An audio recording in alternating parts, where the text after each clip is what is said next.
Ya, untuk saya cek, ya ini memang sedikit bermasalah yang ini, ya sedikit bermasalah yang satu, jadi udah mati baterainya. Nah, itu kenapa I periodically check my microphone. Ya, nanti saya cas ya.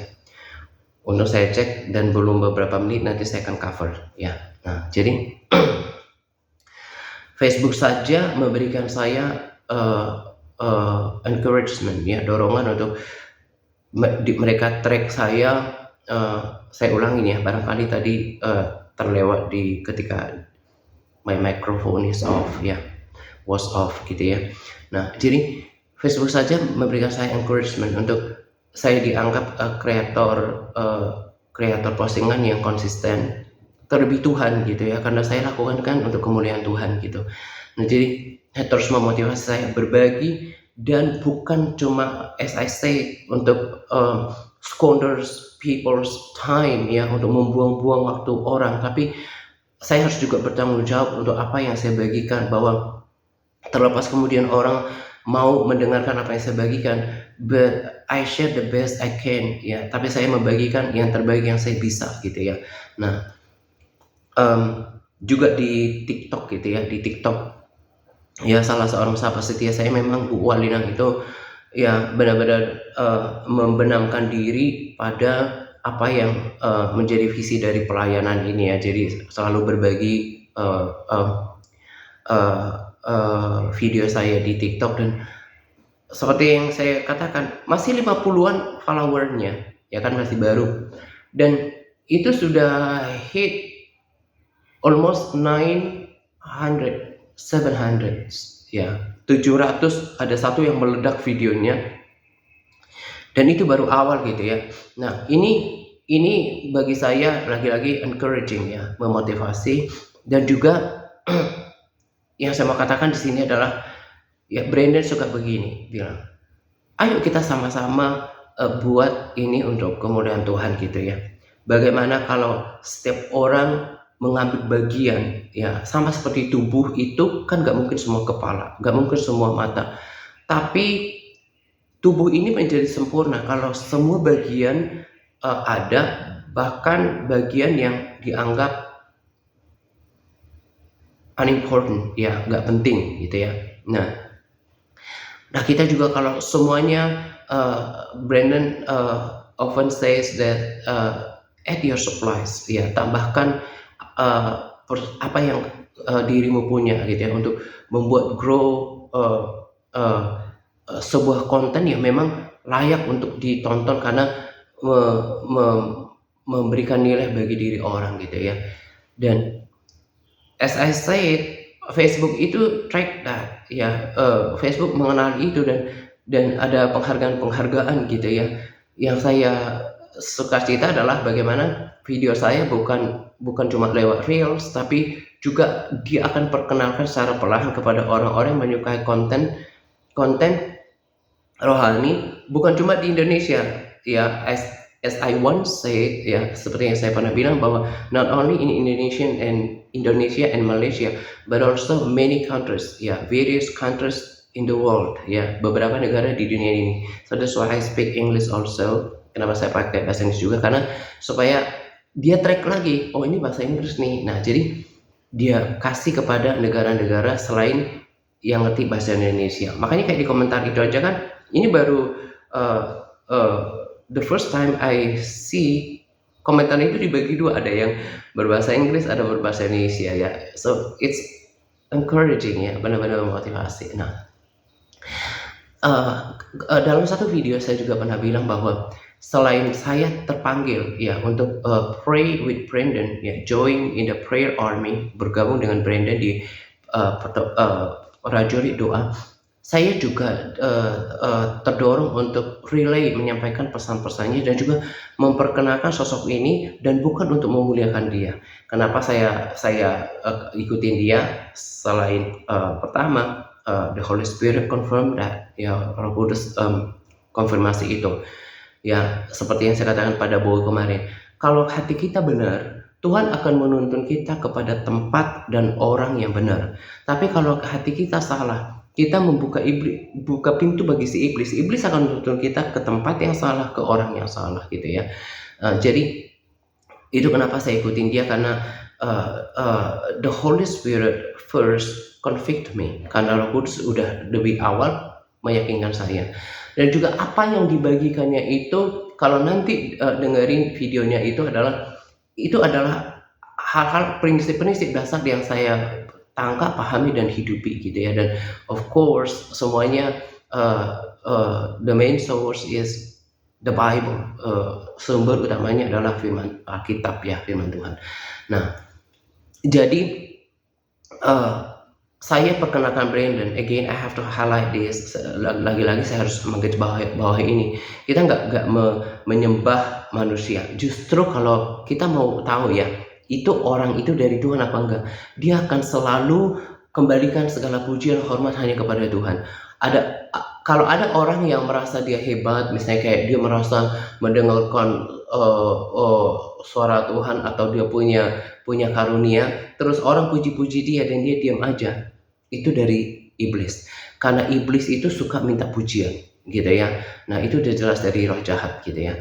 Nah selain hal-hal seperti itu ya, saya juga kasih tahu bahwa dari semua yang pernah Tuhan perlihatkan pada dia, ya so accurate, ya begitu akurat. Saya pikir kalau secara keseluruhan itu udah 100-an lebih ya, yang benar-benar Tuhan, apa yang Tuhan kasih tahu itu benar-benar kita bisa lihat di berita. Dan kerennya itu Tuhan bilang, sebelum di berita on news ya, in television atau apa gitu ya, on television, itu udah dikasih tahu Brandon dulu gitu ya. Dan memang itu kan firman Tuhan katakan bahwa Tuhan tidak akan pernah mengadakan sesuatu apapun di muka bumi tanpa kasih tahu dulu pada nabi-nabinya. Dan Brandon adalah suara kenabian, walaupun dia dengan segala kerendahan hati bilang bahwa saya cuma dipanggil untuk berdoa. Nah, itu yang keren. Jadi nggak pernah mengambil pujian, merasa dia hebat gitu ya. Nah, jadi itu pun menjadi memberikan pengertian pada kita bahwa saya nggak sedang arahkan saya mau bilang para sahabat, karena biasanya ngomongnya ke sahabat di grup WA gitu ya, para saudara gitu ya, bahwa orang ini kita ikuti karena saya tahu bahwa inilah orang yang Tuhan pakai untuk persiapkan kita pada kedatangan Tuhan gitu ya. Bahkan seumur hidup saya bisa katakan ya, mungkin selain Paulus ya, ini salah satu orang yang terbaik yang pantas untuk diikuti ya, apa yang disampaikannya gitu ya. Jadi, dan ya mungkin dengan cara seperti inilah ya, Tuhan kan bilang sama dia bahwa nanti dia akan pakai seperti Billy Graham, yang ya pengkhotbah dari Amerika, terutama penginjil yang memenangkan banyak jiwa gitu ya. Karena lewat seperti ini, misalnya ada diri saya, bahkan ada juga di Indonesia saya lihat kemarin itu udah beberapa orang yang menyukai Brandon Biggs gitu ya. Nah, ya lewat seperti ini akhirnya Tuhan pakai orang-orang di berbagai belahan dunia, karena bukan cuma saya, di berbagai belahan dunia orang yang diberkati sama dia menjadi mouthpiece untuk menyampaikan pesan Tuhan, dan lagi-lagi dengan gayanya yang sangat apa adanya. Jadi saya bisa feel ya, kan salah satu karunia Roh Kudus yang Tuhan berikan pada saya, bisa mengenali orang dari cara yang ngomong. Saya lihat aja saya bisa tahu ini dari Tuhan apa enggak. Seperti dulu ada pernah kejadian, ada seorang hamba Tuhan dari Amerika, di Amerika saya tonton, dan ketika saya lihat bahwa saya langsung tahu bahwa something wrong with this man ya. Saya pikir masih ada sesuatu yang salah dalam diri orang ini. Dan months after that, berbulan-bulan setelah itu, saya lihat beritanya bahwa dia jatuh ke dalam dosa tertentu ya. Ini fakta, dan gak boleh bawa nama orang itu, karena kalau saya bawa nama orang itu berarti saya udah melanggar firman Tuhan yang tidak mencemarkan nama orang tertentu, apalagi hamba Tuhan. Itu ketat itu ya. Jadi Ini hanya kesaksian saja, dan demikian juga dengan Brandon. Dia tetap menjadi apa adanya, gitu ya, dan selalu Tuhan remind him untuk ingatkan dia, you have to know, sorry mau bersin,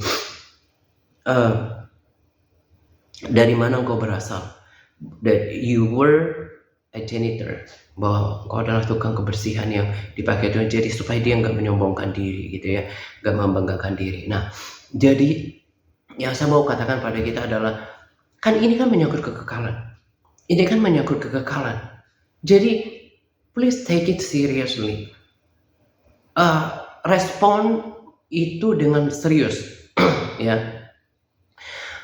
Saya bertanggung jawab, ini kan juga bertanggung jawab nanti dalam kekekalan, apalagi saya tunjuk orang kepada umat Tuhan cara jalan yang salah, ini berat, gitu ya. Udah sama kalau saya mengarahkan ke dalam kesesatan, ya saya penyesat. Kata kita lebih baik dikatkan kepalanya dengan batu, udah ke laut aja, gitu ya. Jadi saya benar-benar harus dengan bukan cuma pertimbangan, lewat doa dan melakukan segala sesuatu, gitu ya. Jadi saya arahkan saudara ke orang ini supaya merasakan urgensi daripada kedatangan Tuhan. Karena saya bilang, ya, as I often say that most of Christian dan juga Brandon, ya, churches, mereka itu spiritually asleep. Mereka itu kecenderungan tidur secara rohani. Buktinya apa?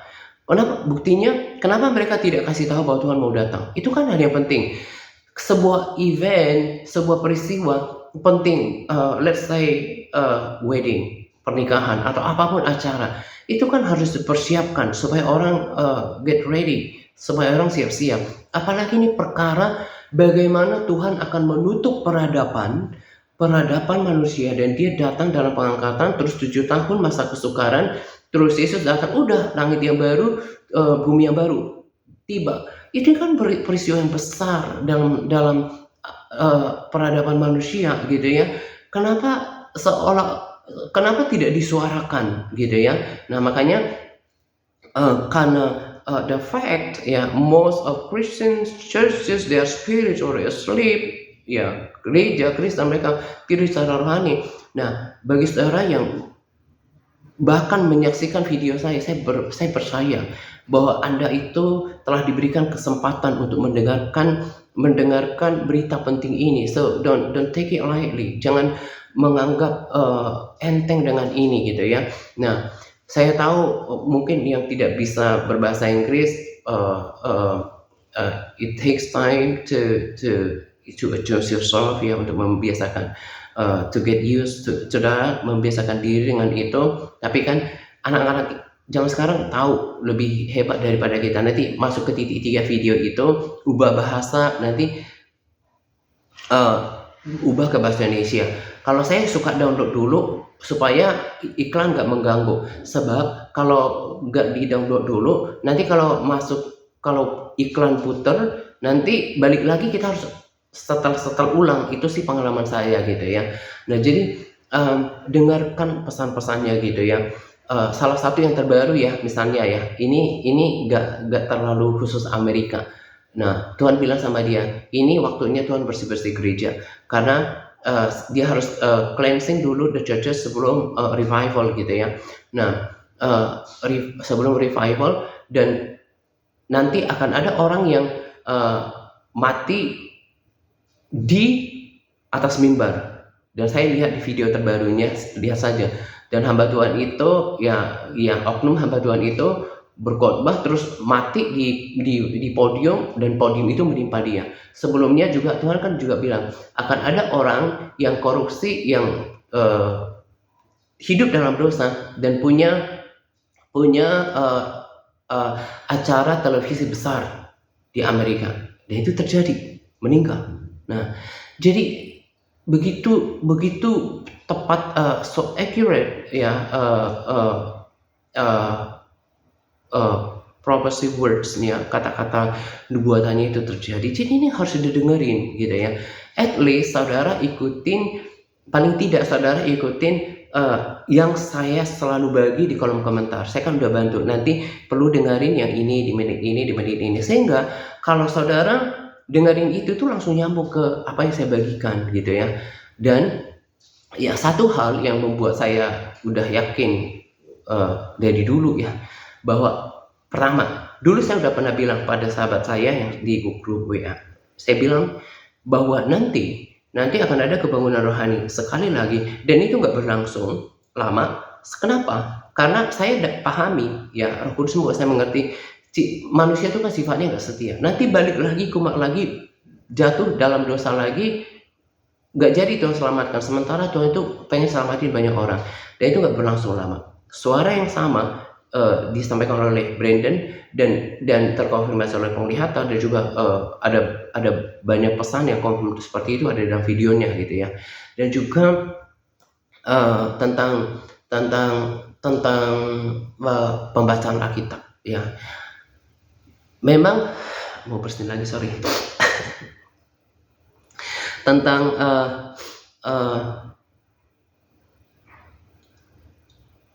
Tuhan itu kan pakai berbagai orang, nggak mungkin lah cuma Brandon yang dipakai ya. Tapi ada orang-orang spesifik, misalnya kayak Brandon suara kenabian. Ada juga orang yang lain yang dipakai gitu ya. Memang mungkin khusus di kebangunan rohani atau apa gitu ya. Tapi untuk mengenali hamba Tuhan yang benar-benar dari Tuhan ya, Brandon juga katakan ini di videonya ya. Lihat apa yang dikatakannya dan uji berdasarkan firman Tuhan. Jadi itu kenapa saudara harus punya hubungan pribadi sama Tuhan, supaya bisa mengenali siapa yang dari Tuhan apa enggak, dan juga dari firman Tuhan. Karena firman Tuhan katakan bahwa lihat dari buahnya gitu ya. Jadi bukan sekedar orang yang kelihatannya pakai pakaian rohani tertentu ketika bertugas di gereja, terus naik ke mimbar. Apa sih misalnya yang tadi saya bilang, ada hamba Tuhan yang pas khotbah dia mati, langsung mimbar itu nimpa dia. Kalau di-compare dengan diri saya yang hanya duduk seperti ini, gak ada apa-apanya, tapi saya pilih untuk menjadi seperti ini. Yang penting hidup benar di hadapan Tuhan ya. Jadi maksud saya adalah jangan tertipu dengan tampak di luar. Satu hal yang menjadi peringatan untuk kita semua, terutama buat saya, orang akan kerasa apakah ketika di belakang kamera, apakah dia hidupi, do they believe what they preach, apakah mereka hidupi apa yang mereka sampaikan. Dan kalau saudara intim sama Tuhan, kalau saudara bergaul dengan firman Tuhan, saudara akan bisa lihat orang dari apa yang disampaikan itu cuma pintar ngomong, atau itu adalah something that out from his own life, yang keluar dari kehidupannya sendiri gitu ya. Jadi kalau saudara lakukan apa yang kami katakan, kenapa kami katakan, bukannya saya sok deket sama Brandon ya, dia juga nggak kenal saya, walaupun saya pernah udah email dia, karena banyak emailnya sih yang harus di respons gitu ya. Nah, tapi maksud saya adalah sebagai saudara dalam Tuhan punya pikiran yang sama, harus baca firman. Dan orang saya lanjutkan lagi tadi, bagaimana mengenali orang yang juga dari Tuhan. Dia harus selalu arahin orang baca firman. Dia harus kesaksian bahwa saudara harus baca firman, and you will see that the word of God will powerfully change you from the inside out. Dengan kuasa katakan bahwa firman itu akan mengubahkanmu. Nah, kalau si pengkhotbah katakan dia nggak baca firman, ya tentu dia akan singgung itu, karena sendirinya juga nggak melakukannya, ya kan? Lalu dia juga akan bicara tentang ketaatan, bicara tentang pertobatan, bicara tentang kekudusan hidup, bicara dengan takut akan Tuhan, menjadi pelaku firman. Dia akan berbicara seperti Yohanes the Baptist. Dia akan katakan bahwa hidup dalam pertobatan, juga Jesus sin no more. Jangan hidup dalam dosa lagi, jangan hidup tinggal di situ, ya kan? Tapi harus ada perubahan hidup ya, seperti yang saya katakan kemarin ya. Dari lihat, masa sih misalnya orang Kristen sungguhan atau pelayan Tuhan, bagaimana mau dia nasihatin jemaatnya, begini loh mengelola berkat Tuhan, kita harus benar-benar pakai untuk sesuatu yang memuliakan Tuhan, menjaga kesehatan ya, jangan do not drunk, jangan mabuk, don't smoke, jangan merokok gitu ya. Tapi kalau kita lihat kayak gitu aja, dia nggak bisa kasih contoh ya, bagaimana mau dengan tegas katakan pada jemaatnya bapak-bapak bagaimana mengelola berkat Tuhan, bagaimana menghargai karya Yesus. Dia kan sendirinya juga masih seperti itu. Nah jadi, Brandon juga sampaikan bahwa kita jangan sembarang untuk mendengarkan orang, uji dengan firman Tuhan dan juga doakan. Karena di akhir zaman ini salah satu yang terjadi adalah penyesatan gitu ya. Jadi ikutin Brandon, subscribe channelnya dia karena itu akan membantu ya sama kayak gayanya Facebook, algoritma ya. Untuk algoritma itu bahasa sederhananya cara penilaian ya dari YouTube, sehingga kalau dilihat banyak yang like, banyak yang subscribe channelnya dia, banyak putar, nanti YouTube kan juga mau dapat keuntungan kan, diperkenalkan ini ke banyak orang sehingga kita melihat bahwa the gospel will spread out ya, di widespread, menyebar luas, diberitakan kepada banyak orang gitu ya. Subscribe channelnya dia karena dia ada di YouTube gitu ya, ikutin dia, dengarkan apa yang dikatakannya. Kalau saya sendiri udah tentukan itu, hanya pilih orang-orang tertentu yang benar-benar terus membuat saya bersemangat di dalam Tuhan ya. Ikutin videonya Brandon, dengarkan apa yang dikatakannya dan juga dibagikan di sana hal-hal apa yang menjadi pikiran saya. Bahkan ada beberapa hal yang justru saya udah dapatin dan confirm lewat dia gitu ya. Nah, saya bagikan ini karena saya tahu ada orang-orang yang haus akan selalu dibangun di dalam komunitas saya. Karena itu yang Tuhan buat saya mengerti. This is what people need right now. Ini yang orang-orang cari, perlukan sekarang gitu ya. Ada banyak orang, ada juga yang menjadi lemah ya. Bahkan mereka yang melayani Tuhan tidak lagi bersemangat. Terus juga dengan keadaan sekarang butuh orang, butuh dorongan-dorongan yang memotivasi orang untuk tetap kuat di dalam Tuhan gitu ya. Nah, saya berharap saudara diberkati dengan apa yang saya bagikan, oke? Nah, saya akan tutup video ini. Ini udah agak lama ya, karena saya satukan di dalam satu video. Karena kalau saya bagi-bagi terlalu kecil kayaknya juga ada kelemahannya, jadi poin-poinnya nggak kayak nyatu gitu ya. Karena nanti saya punya rencana, tapi saya akan doakan dulu. Mungkin di dalam setiap video, and I'll pray for you in certain topic ya, di dalam bagian-bagian topik. Misalnya untuk video ini saya berdoa untuk lahir baru, mungkin saya berdoa untuk kesembuhan. Intinya adalah gini, misalnya Anda kan bukan orang yang mungkin dipakai dalam karunia itu, tapi firman Tuhan berkata di mana 2-3 orang sepakat berdoa, Tuhan ada di sana. Nah, kalau kita lakukan yang sungguh-sungguh, ada orang yang mengimaninya, why not juga berdoa untuk your finances, your work, and everything gitu ya, untuk kesehatan, keuangan, and etc gitu, yang lain-lain gitu ya. Nah, kita akan lakukan itu in the coming days, di waktu yang akan datang gitu ya. God bless you.